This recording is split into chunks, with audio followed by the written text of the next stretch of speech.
थोड़ी देर तक तो मैं उसकी हरकत का इंतजार करता रहा, लेकिन ऐसा लग रहा था जैसे वह गहरी नींद में सो रही है। फिर मुझ में और भी ज्यादा हिम्मत आ गई। उसने अपने ऊपर चादर ली हुई थी, पर मैं चादर के ऊपर से ही हाथ लगा रहा था। 15 मिनट तक मैं ऐसे ही चादर के ऊपर से हाथ लगाता रहा, लेकिन उसने कोई इशारा नहीं किया। कमरे में एक तो बहुत अंधेरा था और बाहर से तेज बारिश की आवाज का शोर था। अब मुझ में और हिम्मत आ गई थी और मैं थोड़ा सा और आगे खसक गया। अब उसके और मेरे दरमियान का फासला बहुत कम हो गया था, मगर जैसे ही मैंने अपना हाथ उसकी चादर के अंदर किया तो उसने फौरन मेरा हाथ पकड़ लिया और फिर ऐसी जगह रखा कि मैं खुद को रोक नहीं पाया। 12वीं का एग्जाम देने के बाद मैं फ्री था और अभी सिर्फ आराम और घूमने फिरने के अलावा मैं और कुछ नहीं सोचना चाहता था। लेकिन मुझे फ्री देखकर घर वालों को सब काम मुझसे ही कराना याद आते थे। कभी सब्जी ला दो तो कभी दूध खत्म हो गया है, मगर मैंने जो सोचा हुआ था वैसा कुछ भी नहीं हो रहा था। इस खाली वक्त में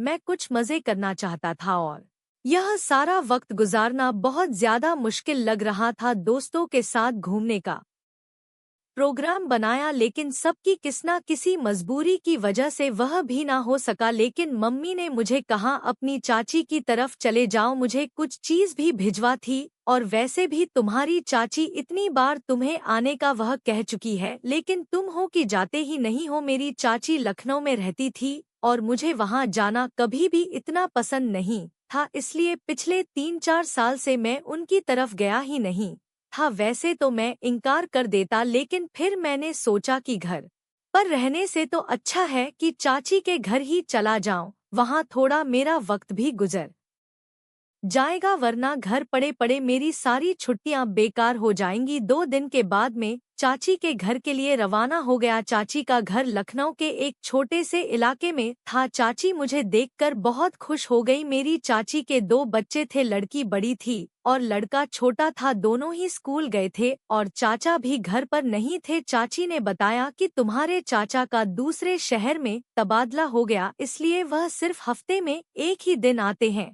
खाने पीने से फ्री होकर मैं वक्त गुजारने के लिए छत पर चला गया। छत पर काफी खुला सहन और एक तरफ 2 कमरे थे, जिसमें से एक स्टोर रूम बनाया हुआ था और दूसरे कमरे की हालत से लगता था कि इसको कभी कभार सोने के लिए इस्तेमाल किया जाता है। उस कमरे में एक छोटा सा पलंग बिछा हुआ था और उस पलंग के दोनों तरफ बिस्तर लगे हुए थे। सहन के एक तरफ एक छोटा सा वॉशरूम था, जिसकी हालत से लगता था कि वह बहुत ही कम इस्तेमाल में आता है। मैं छत की दीवारों से ताक झांक करके मोहल्ले का जायजा लिया, लेकिन कोई इंटरेस्टिंग चीज नजर नहीं आई। मैं नीचे आकर चाची के साथ बातों में बिजी हो गया। थोड़ी देर बाद बाहर का दरवाजा खुला और स्कूल यूनिफॉर्म में एक गोरी खूबसूरत लड़की घर में दाखिल हुई। उसके आने के अंदाजे से मुझे मालूम हो गया कि यह चाची की बेटी ही है। अगर कहीं और देखा होता तो शायद ना पहचान सकता, क्योंकि वह बिल्कुल बदल चुकी थी। रंगत दूध जैसी सफेद थी, बेदाग चेहरा, लंबे घने बाल जिनको उसने चोटी की सूरत में